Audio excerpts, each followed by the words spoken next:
예, 우리 전우자가 오늘 다시 인사 나눠보겠습니다. 사랑합니다. 네, 함께 예배하게 돼서 너무나도 기쁘고 감사합니다. 최근 우리 한국 선수 한 명이 전 세계적으로 굉장히 유망하게 또 인기를 부과하며 아주 멋진 성적을 보여주고 있습니다. 그 선수는 다름 아닌 LA 다저스에서 투수로 활약하고 있는 류현진 선수입니다. 류현진 선수가 보여주고 있는 여러 가지 실력들, 그가 보여주고 있는 아주 멋있는 성과들로 말미암아 우리 온 국민이 기뻐하고 또 미국 내에서도 큰 찬사를 받고 있습니다. 류현진 선수의 승승장구하는 그의 지금 현재 이 모습의 중심에는 그가 가지고 있는 제구력이 돋보이고 있습니다. 제구력은 공을 던지는 방향과 속도가 정확하게 꼭 필요한, 또 내가 의도한 대로 잘 들어가는 능력이라고 할 수 있는 것이지요. 그래서 단순히 공을 빠르게 던지거나 공을 이런 특별한 기술을 가지고 던지는 것도 중요하겠지만 의도를 가지고 정확한 위치에 정확한 속도로 던지는 것이 큰 능력이라 할 수 있는 것입니다. 우리는 지난 시간 사랑은 여기 있으니라는 제목의 말씀을 통하여서 인간의 궁극적인 문제는 바로 사랑에 있다는 것을 생각해 본 바 있습니다. 또한 우리를 진정으로 만족시키는 영원하고 참된 사랑은 오직 하나님께 속한 것임에 대해서도 생각해 본 적이 있습니다. 이것은 사랑에 대한 매우 기본적인 윤곽을 드러내는 과정입니다. 그렇다면 이제 문제는 무엇입니까? 조금씩 구체적으로 그 사랑이 어떠한 것인가에 대해서 생각해보고 그 사랑이 우리를 어떻게 유익하게 할 수 있는지에 대해서 파악해야 하는 차례가 도래한 것입니다. 오늘 우리가 살펴보고자 하는 것이 바로 이러한 사랑의 제구력, 사랑의 방향과 관련된 내용입니다. 이 내용은 사랑이 어떠한 성질을 지니고 있으며 우리가 어떻게 해야 참다운 사랑을 누릴 수 있는가에 대한 출발점이 된다는 거죠. 아무렇게나 막 사랑하고 사랑받고 사랑을 얼마만큼 주고받을 것인지에 대해서 생각 없이 그저 사랑하는 것만으로 만족한다면 절대 그것은 여러분을 만족시킬 수 없는 종류의 사랑인 것을 성경은 지속적으로 말해주고 있습니다. 사랑에는 적당한 방향이 있고 적당한 방법이 있고 적당한 힘이 투여되는 것입니다. 그래서 어떻게 누구를 어떠한 방식으로 사랑할 것인가 하는 문제가 매우 중요하게 드러나 있는 것이죠. 아무쪼록 오늘 말씀을 통해서 거짓되고 유익되지 않은 사랑의 방법을, 사랑의 대상들을, 사랑의 동기들을 내어버리고 참다우게 사랑을 누리게 하는 참사랑의 방향을 회복하게 되는 저와 여러분 되시기를 예수님의 이름으로 축원합니다.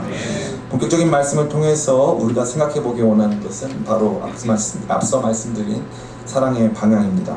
사랑은 받아야 하는 것일까요? 주어야 하는 것일까요? 못 자르듯 말할 수 없지만 사랑은 기본적으로 주어야 하는 것입니다. 우리는 사랑을 주도록, 사랑을 하도록 지음을 받았습니다. 하나님의 형상으로 창조된 아담이 가장 기뻐한 순간은 언제였습니까?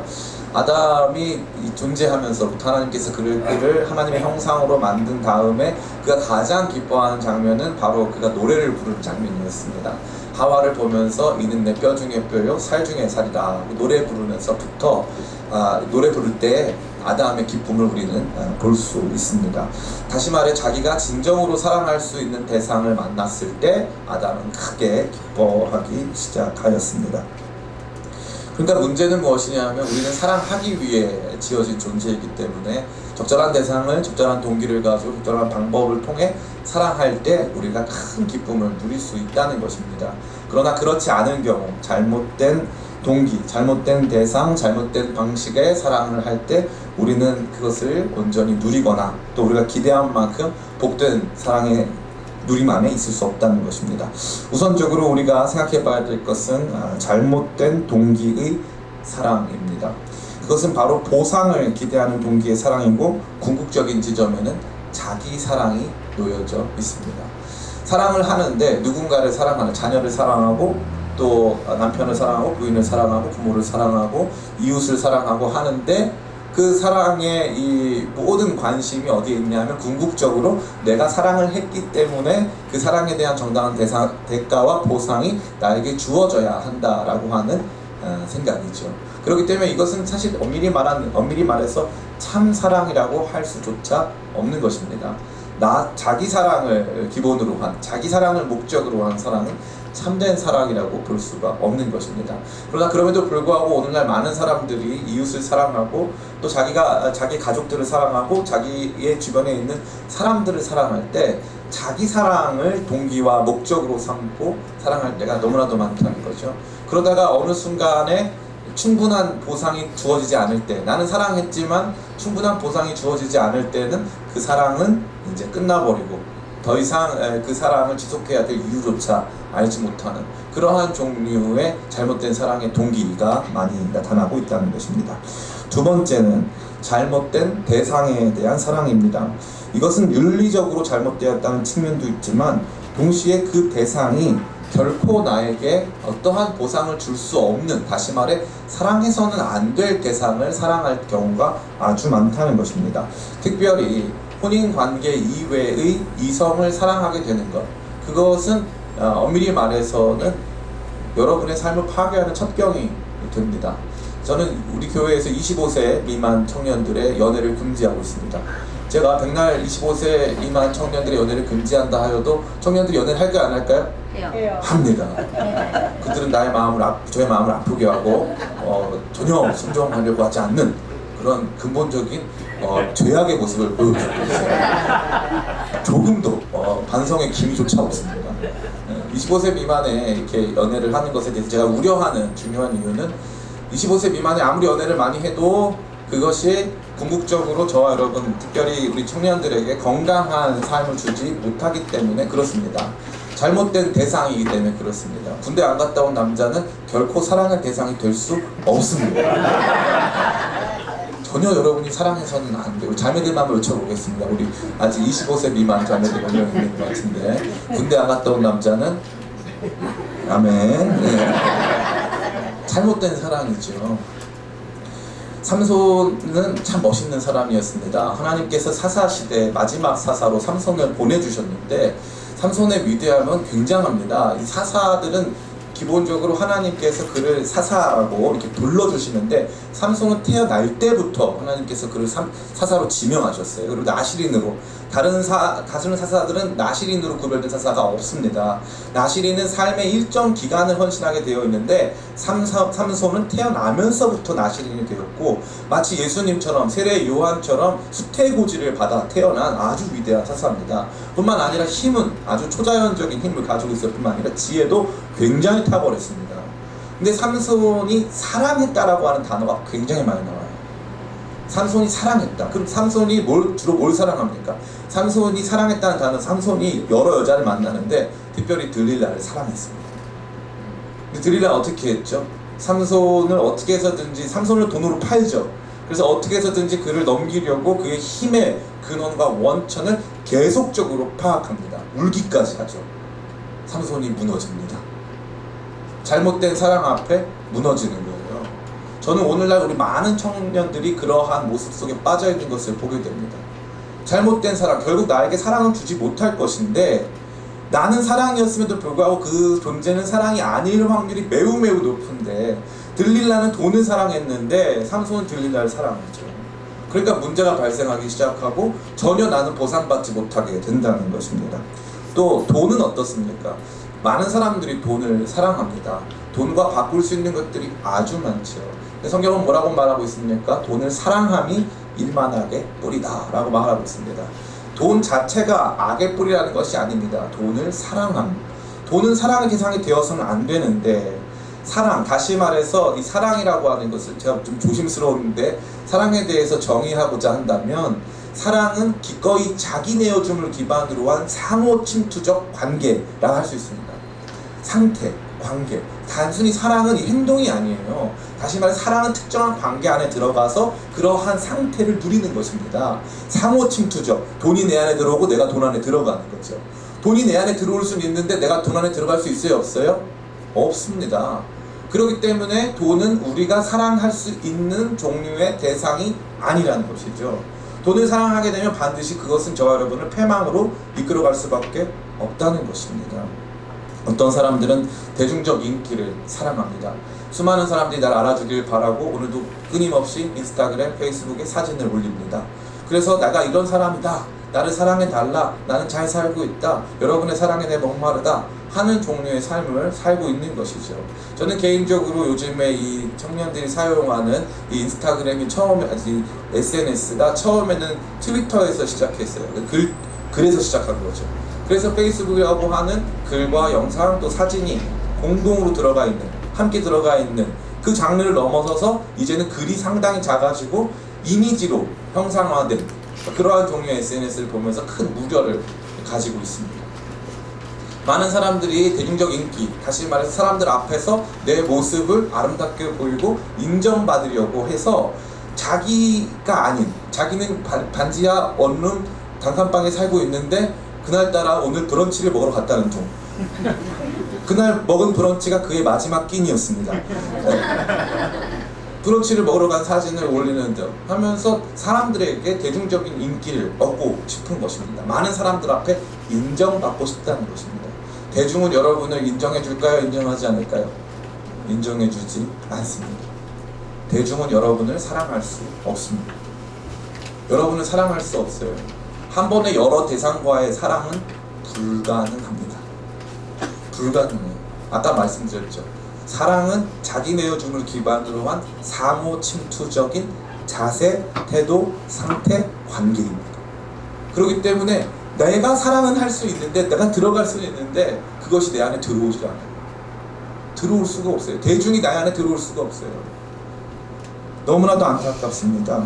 수많은 사람들이 잘못된 이성관계, 잘못된 이 대중적 인기에 영합해서 끊임없이 자기를 증명하려고 하는 잘못된 대중적 사랑에 대한 갈구, 돈이나 물질, 외적 아름다움에 대한 그 사랑을 가지고 있기 때문에 전혀 잘못된 방향으로 우리의 삶의 에너지들을 투여하고 있는 것입니다. 잘못된 대상을 사랑하기 때문에 그렇습니다. 어떤 면에서는 대상은, 사랑의 대상이 맞다 할지라도 그것을 잘못된 방식으로 사랑하는 경우도 있습니다. 이것이 세 번째인데요. 이 부분에서 가장 두드러지는 것은 바로 소유입니다. 사랑을 반드시 소유하고 싶다라고 생각한다는 거죠. 사랑의 대상을 소유하는 것은 반드시 집착과 대상에 대한 억압, 그리고 중독으로 이어지게 되어 있습니다. 애니멀 호거라는 사람들이 있어요. 어떤 사람들이냐면 처음에 이 동물들을 너무 사랑한 나머지 한 마리 두 마리씩 이렇게 구조도 하고 또 이렇게 가서 입양도 받아오고 하면서 이 동물들에 대한 사랑을 나타내기 시작합니다. 근데 이 동물들에 대한 사랑을 막 나타내다 보니까 동물들이 많아졌어요. 처음엔 한 10마리쯤, 그 다음에는 한 100마리쯤, 그 다음에는 한 200마리쯤, 나중에는 한 300마리쯤. 그런데 나는 그 300마리를 사랑할 수 있어요? 없어요? 없어요. 소유가 사랑인 줄 알았어요. 소유해서 책임지면 사랑이라고 생각했어요. 그런데 그게 아니라 오히려 그들을 망치고 있는 것이죠. 사랑은 궁극적으로 유익을 주어야 하는데, 내가 가지고 있는 것이 아무것도 없는데 그를 내가 소유할 경우에는 그에게 유익을 주기는커녕 그에게 해를 끼칠 때가 너무나 많은 것입니다. 많은 부모님들이 자녀들에 대한 사랑을 합니다. 자녀는 사랑을 받기에 적합한 대상입니다. 사랑을 하기에도 적합한 대상입니다. 그러나 문제는 뭐예요? 자녀를 사랑할 수 있고 사랑받을 수 있는데 그 자녀에 대한 잘못된 사랑의 방식이 존재한다는 거죠. 그것은 자녀에 대해서 집착하고 소유하려고 한다는 것입니다. 이게 단순히 그냥 이 집착과 소유가 어느 정도 선에서는 괜찮을 수 있는데, 아까 말씀드린 대로 내가 집착하고 소유해서 자녀의 다른 종류의 이 열려있음, 세상을 향해 열려있고 다른 관계 안에서 열려있음을 다 막아버리면 내가 다른 그 관계 안에서 얻을 수 있는 유익들을 자녀에게 공급해줘야 되는데, 그게 공급이 됩니까? 안 됩니까? 안 된다는 거죠. 안 된다는 거예요. 공급이 안 돼요. 그러니까 멈춰 있어요. 그 아이의 성장이 멈춰 있어요. 사람은 반드시 사회적으로 자라게끔 되어 있습니다. 많은 사람들과의 소통과 대화 속에서 또 그 안에서 다시 한번 연단되는 과정을 통하여서 자기라고 하는 자아를 형성해 나가면서 성장하게 되어 있는데, 부모가 자녀를 완전히 소유한 채 부모가 원하는 가치관, 부모가 생각했을 때 필요한 것들로만 공급된다면 그 아이는 마치 어떤 거냐 하면은 잘 할 줄 모르는 잘못된 이 방법으로 이 물건을 만들고 있는 장인인데 옆에서 누가 조언을 해줘도 안 듣고 그냥 그 방식으로 만들어낸 작품같이, 원석 자체는 다이아몬드인데 아무 말도 듣지 않고 아무것도 배우지 않고 이 아이를 제대로 키울 수 있는 그러한 장인을 만나지 못하게 하기 때문에 결국에는 그 아이의 삶을 망쳐버릴 수밖에 없는 잘못된 사랑의 방식을 보여주고 있다는 것입니다. 저는 개인적으로 저희 어머니께 굉장히 감사한 부분이 하나 있습니다. 저희 어머니는 제가 어릴 때부터 신앙이 너무 열심히 특출났습니다. 그래서 이 교회를 많이 개척했어요. 1990년대 이 중반에는 저희 집이 이 영구임대 아파트에 살았는데 12평이 채 되지 않는 곳이었어요. 근데 저희 집에서 교회를 개척한 거예요. 12평도 되지 않는데 아침 9시에 청소년부 예배가 있어요. 그럼 제가 그 예배에 참석했을까요? 안 했을까요? 저는 안 하죠. 그 예배에 참석 안 합니다. 저는 도망갑니다. 근데 아침 9시에 우리 집을 내주고 저는 다른 데로 도망가서 다른 교회 가서 예배를 드리는 거예요.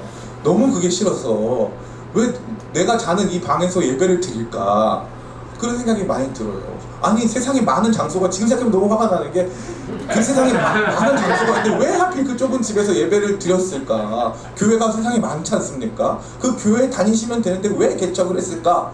제가 그렇게 욕을 하다가 개척을 했습니다. 참 흥미롭죠. 근데 저희 어머니가 보여주신 제일 좋은 건 뭐냐 하면은 나가라. 더 큰 교회로 가라. 저는 그게 너무 좋았어요. 그래서 가서 그 큰 교회에서 제가 가지고 있었던, 내 안에 있었던 재능들을 발견했어요. 저는 제가 음악을 잘할 걸 생각을 못했어요. 그런데 제 안에 있었던 재능들을 발견했어요. 거기에서 아주 멋있는 목사님들을 만났어요. 제가 아는 목사님들은 주로 다 가난했어요.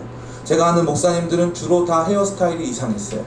제가 아는 목사님들은 다 세상에 구질구질하게, 그렇게 구질구질할 게 없는 목사님들밖에 없었어요. 근데 어떤 교회에 갔는데 그 목사님 돈이 많아서 멋있는 게 아니고 그 목사님은 진짜 하나님을 위해서 사는 목사님들이 계시더라고요. 정말로 저랑 소통할 수 있고 저희가 궁금해하는 내용들을 말씀해 주실 수 있는 목사님들이 계시더라고요. 내가 이 아이를 보호하고 이 아이에게 필요한 공급들을 감당하려고 하는 책임감 자체는 나쁜 것은 아니지만 결국 이 아이에 대한 인생 전체에 대해서 내가 관여해야만 하고 그것이 사랑이라고 생각한다는 것은 전혀 좋은 방식의 사랑의 태도는 아닐 것입니다. 그러니까 사랑하는 것이 우리의 삶에 있어서 제일 중요한 파트인데, 제일 중요한 부분인데, 이 사랑에 대해서 잘못된 동기를 가지고 내가 사랑받으려고 하기 때문에 그렇게 사랑해줬던 자녀가 장성해서 나를 떠나서 다른 배우자를 만나고 혹은 나를 떠나서 자기만이 행복한 삶을 누리게 되면 마음이 너무 섭섭하고 너무 괴롭다면 그것은 내가 잘못된 동기로, 잘못된 마음의 중심으로 과하게 사랑했기 때문이 아닌가. 또 다른 한편으로는 그 아이는 결국 나에게 온전한 사랑을 줄 수 있는 대상이 아님에도 불구하고 어떠한 의미에서 그럼에도 불구하고 지나치게 많은 사랑을, 그 많은 기대를 두면서 그 아이에 대해서 바래왔던 것은 아닌가. 그 아이를 소유하면서 그것을 사랑이라고 생각했던 것은 아닌가 하는 생각이 들어올 수 있는 것입니다. 이러한 모든 내용을 보여주는 말씀이 디모데후서 1장 3장 1절부터 5절에 잘 나타나 있습니다. 같이 한번 읽어보겠습니다. 디모데후서 3장 1절부터 5절 시작.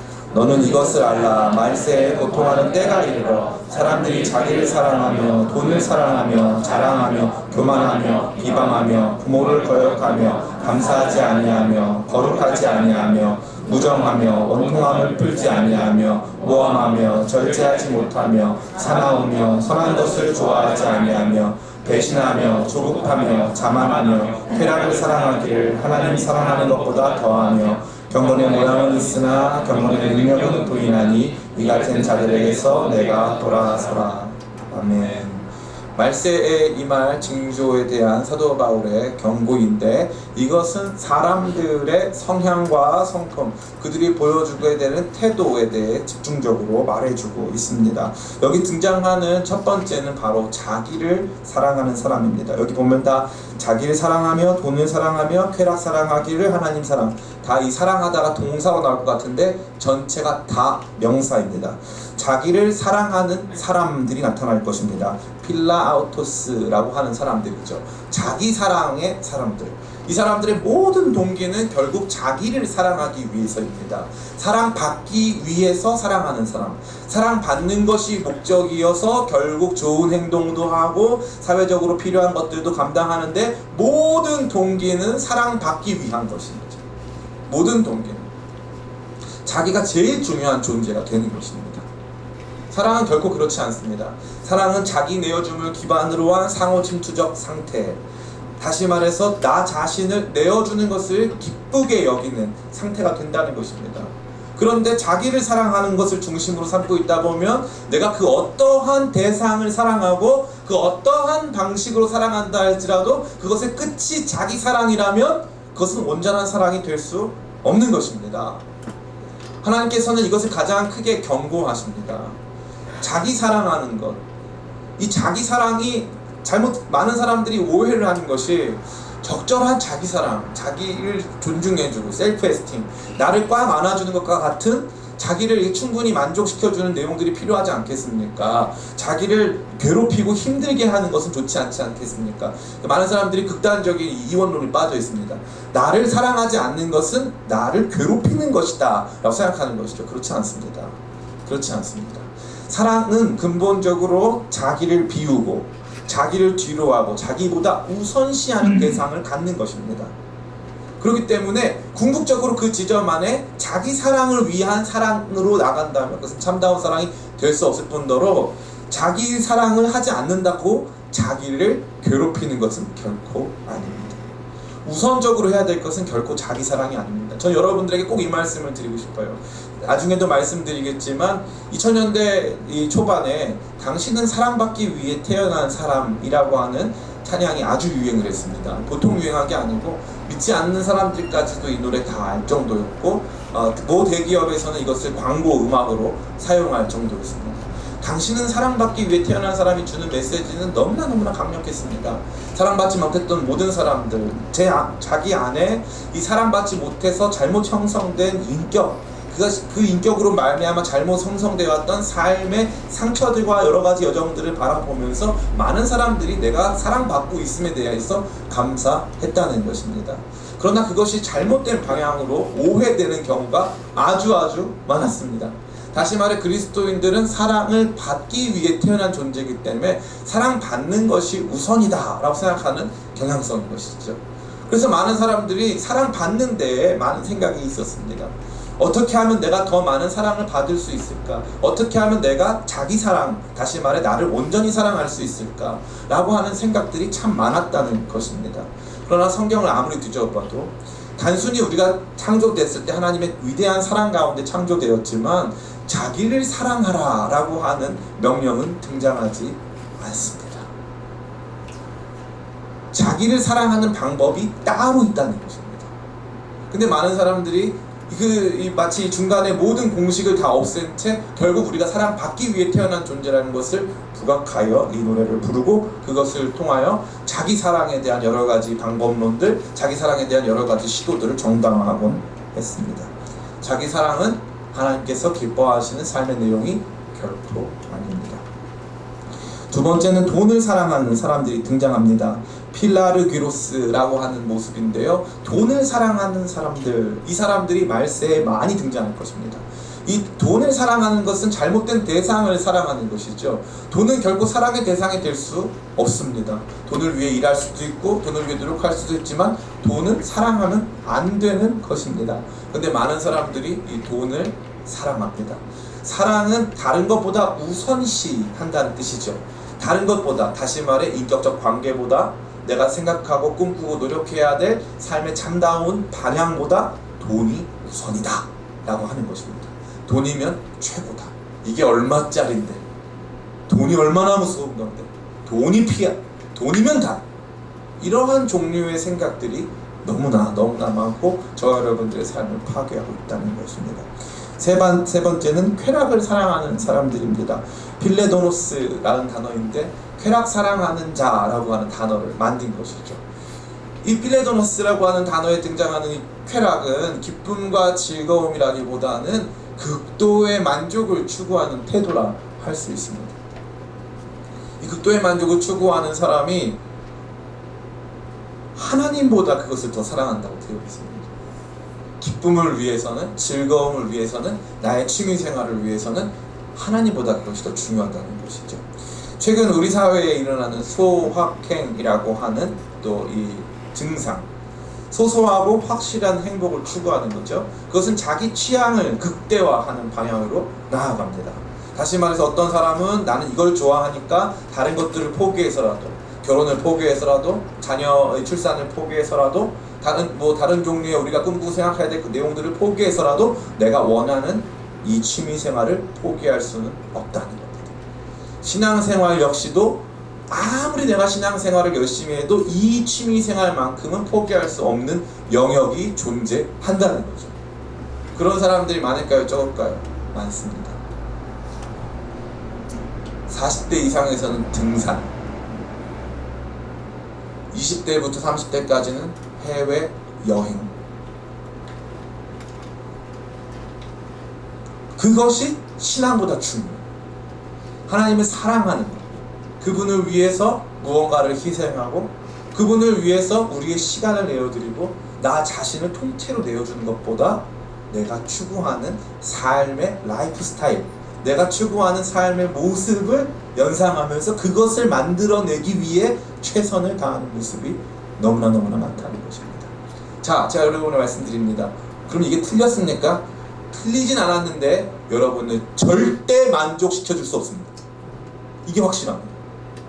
절대 만족시켜줄 수 없습니다. 그것은 여러분이 사랑해야 하는 온전한 대상도 아니고 사랑해야 되는 온전한 방식도 결코 아니라는 것입니다.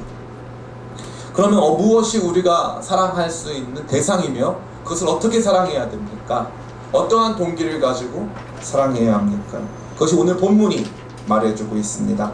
같이 한번 읽어보겠습니다. 6장 5절, 신명기 6장 5절 같이 읽겠습니다. 시작. 너는 마음을 다하고 뜻을 다하고 힘을 다하여 내 하나님 여호와를 사랑하라. 아멘. 너는 마음을 다하고 뜻을 다하고 힘을 다하여 내 하나님 여호와를 사랑하라 라고 말하고 있습니다. 인간은 사랑을 하도록 지음받았고 그 사랑에 대한 사랑의 유일한 대상은 바로 하나님이십니다. 우리는 그분을 영원히 즐거워하도록 지음받았습니다. 웨스트민스터 소요리문답 제1문은 저와 여러분 모두에게 놀랍고 아름다운 이야기를 전해주고 있습니다. 인간의 궁극적인 목적은 무엇이냐? 하나님을 영화롭게 하고 그분을 영원토록 즐거워하는 것, 그것이 인간의 목적이라고 말하고 있습니다. 하나님을 즐겁게 해드리는 것이라고 했어요? 하나님을 즐거워하는 것이라고 했어요? 하나님을 즐거워하는 것입니다. 쾌락 사랑하기를 하나님 사랑하는 것보다 더한다라는 것과 정반대입니다. 하나님을 쾌락하는 것입니다. 하나님을 사랑하는 것, 하나님을 다른 무엇보다 즐거워하는 것, 돈보다 하나님을 즐거워하는 것, 여행보다 하나님을 즐거워하는 것, 등산보다 하나님을 즐거워하는 것, 내가 자녀를 키우는 일보다 하나님을 더 즐거워하는 것, 그 무엇보다 주님을 즐거워하는 것이 인간의 궁극적인 목적이 된다는 거 저와 여러분에게 설명해주고 있는 것입니다. 다른 종류의 대체품은 존재하지 않습니다. 우리가 살아가야 하는 삶의 방식, 방법, 방향의 궁극적 지점에 하나님이 계시고 그 하나님을 사랑하는 것, 그 하나님을 즐거워하는 것에 우리의 모든 것이 소용되어야 함을 성경은 강하게 말하고 있습니다. 특별히 우리가 주목해야 하는 것은 이것이 율법에 쓰여 있다는 것입니다. 제가 여러분에게 묻고 싶습니다. 세상 어떠한 법이 사랑을 명령합니까? 사랑을 명령하는 법이 존재할 수 있습니까? 없습니까? 너는 옆 친구를 사랑하라. 헌법 32조 1항 옆 친구 사랑하기. 그런 법이 다 있어요. 그죠? 세상에 그런 법은 없습니다. 세상 어떠한 종교가 하나님 사랑을 최우선시 되는 명령으로 삼고 있습니까? 하나님 사랑이 명령인 종교, 하나님께 순종이 아닌 하나님 사랑을 몸으로 실천하기 위해서 여러가지 율법 조항들에 대해 실천해라, 그것들을 순종해야만 한다, 이러한 조항 저러한 조항을 지켜내면 내가 너한테 복을 주겠다가 아니라 하나님을 사랑할 것이 율법으로 나와 있는 종교가 무엇이냐 말입니다. 없습니다. 없어요. 그 율법은 뭐예요? 아이가 태어났습니다. 태어난 지 방금 태어난 아이한테 이제 얘기해줍니다. 너는 이제 파평 윤씨 집안에 태어난 굉장히 중요한 아이다. 너에게는 위대한 사명이 놓여져 있고 나라와 민족을 빛내며 우리 가문의 영광이 되어야 한다. 그렇기 때문에 이제부터 엄마 아빠라고 처음에 부르지 말고 언제나 어머니 아버지라고 부르고, 그 다음부터는 밥을 달라고 할 때는 반드시 너가 아직 말을 못하니까 이 2번을 치면 밥을 줄 것이다.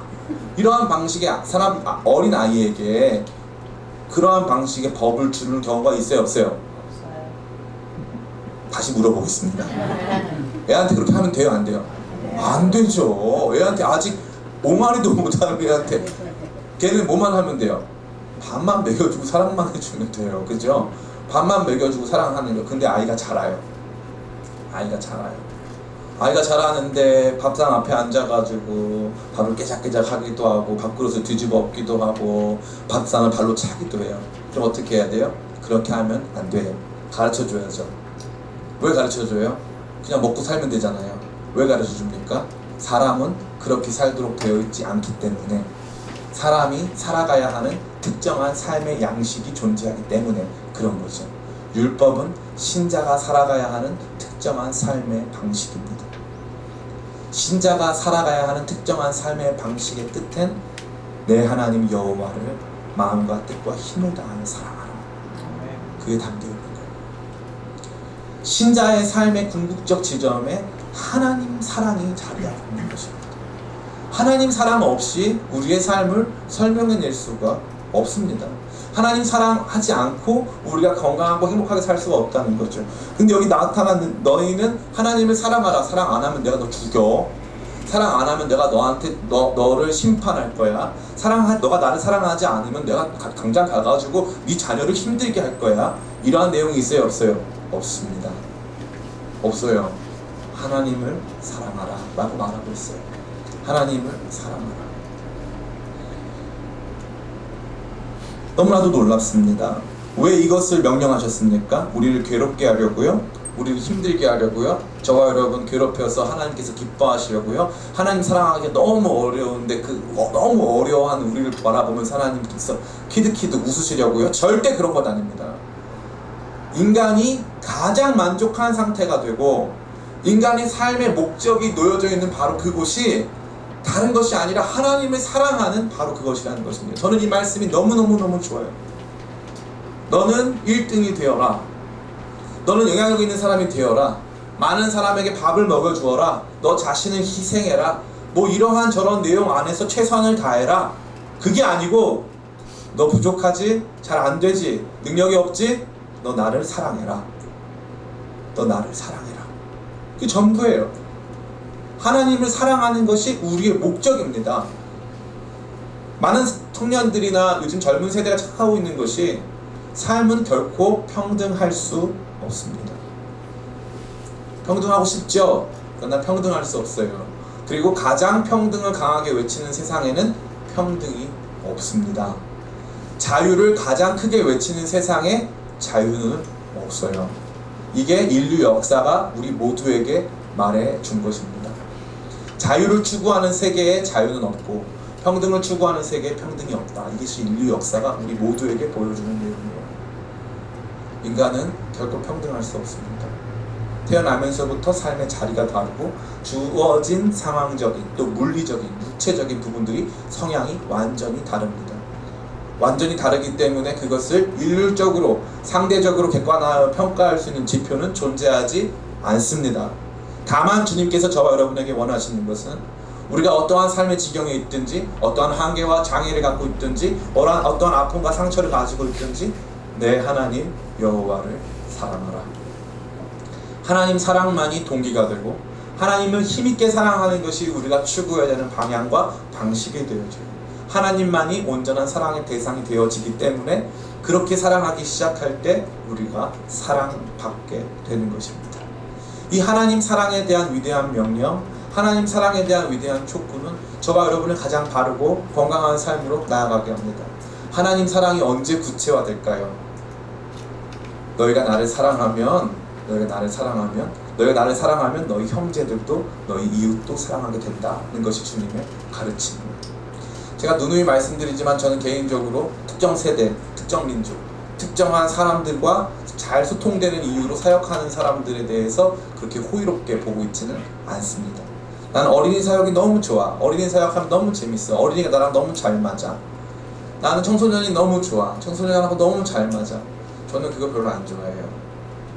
진짜 사명이 시작되는 자리는 나는 그들이 그렇게 좋고 사랑스럽지 않은데 내가 사랑하는 하나님이 그들을 너무 사랑하시는 거예요. 그러면 그들에 대한 사랑이 내 안에 나타나기 시작합니다. 자녀에 대한 사랑도 마찬가지예요. 우리 자녀가 언제나 사랑스럽진 않겠죠.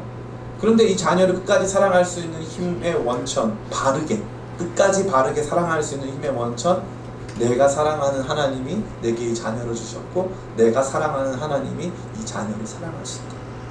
나보다 능력 있으신 분이 이 자녀를 사랑하시기에 능력 없고 부족한 내가 이 자녀를 소유하기보다 나보다 능력 많고 나보다 더 완전한 사랑으로 사랑하시는 이 주님이 우리 이 자녀를 사랑해 주시기를, 그게 우리가 추구해야 될 바른 사랑의 모습이 된다는 것입니다.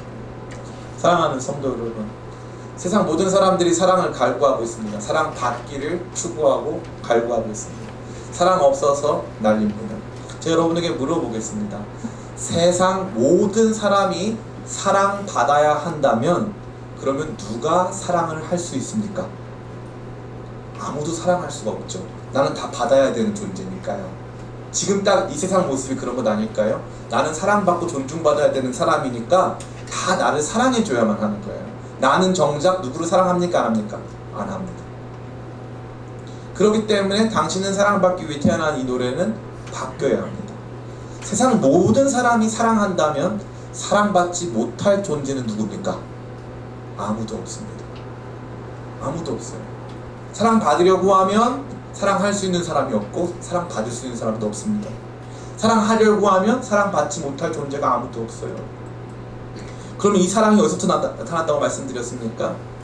내가 너희를 사랑한 것 같이 너희도 서로 사랑하라. 예수 그리스도께서 그분의 사랑을 우리 가운데 보이시고 성령으로 말미암아, 로마서 5장 5절 말씀, 성령으로 말미암아 하나님의 사랑이 너희 가운데 부어진 바 되니니, 성령으로 말미암아 하나님의 사랑이 우리 가운데 부어지며 우리가 하나님을 사랑하게 될 때 우리는 우리 주변의 이웃들을 바르게, 건강하게 그들을 향해서 참다운 동기를 가지고 사랑할 수 있게 된 것입니다. 이제 말씀을 마칩니다. 오늘날 이 시대의 문제는 무엇입니까? 잘못된 사랑의 문제입니다. 잘못된 부모의 자녀 사랑이 잘못된 자녀를 양산합니다. 잘못된 남녀 간의 사랑이 이 서로에게 아픔과 상처를 주기 시작하여서 우리 젊은 세대의 사랑을 통째로 망쳐놓고 있습니다. 잘못된 돈에 대한 사랑, 잘못된 쾌락에 대한 사랑으로 말미암아 세상은 부패하고 오염하기 시작합니다. 사랑하는 대상을 향해서 소비하고 사용하기 때문에 그러한 분야의 경제가 발전하고 그러한 분야의 종사자들이 많아져서 조금씩 세상은 잘못된 방향의 모습으로, 기형적인 모습으로 나아갈 수밖에 없는 것입니다. 사랑이 이 세계의 유일한 문제입니다. 사랑이 우리가 살아가는 삶의 가장 중요한 문제입니다. 사랑의 잘못된 방향, 잘못된 방법, 잘못된 동기로 말미암아 우리의 삶이 송두리째 망가지고 우리의 사회가 망가지기 시작하는 것입니다. 제가 이 말씀을 드리지 않을 수 없습니다. 저를 향해서 꼰대, 보수적이다 라고 말해도 소용없습니다. 하나님께서는 세상을 벽돌로 만드셨는데 이 벽돌은 뭐냐 하면 남녀 간의 사랑입니다. 한 남성과 한 여성의 사랑, 한 남성과 한 여성의 사랑으로 말미암아 세상이 존재하고 존속하고 발전해 나아갑니다. 그런데 어느 순간에 이 한 남성과 한 여성의 사랑이 깨어지고 한 남성과 다른 남성, 한 여성과 한 여성의 사랑이 세상 가운데 인정받아야 한다고 하는 생각이 있습니다. 저와 같이 세상의 존재 방식이 한 남성과 한 여성에 의한 것이라고 생각하는 사람들은 세상을 구조적으로 파악하고 세상에 잘못된 규범을 부과하는 사람들로 여겨지고 있습니다. 사랑이라고 하는 것은 궁극적인 자기만족이기 때문에 이 자기만족이 아닌 세상의 존재 양식, 존재 방식과 관련돼서 우리의 기호나 우리의 욕망을 재단하면 그때부터 보수적인 사람이다. 그렇지 않습니다. 그렇지 않습니다. 세상은 우리가 따라야 하는 법칙이 존재합니다.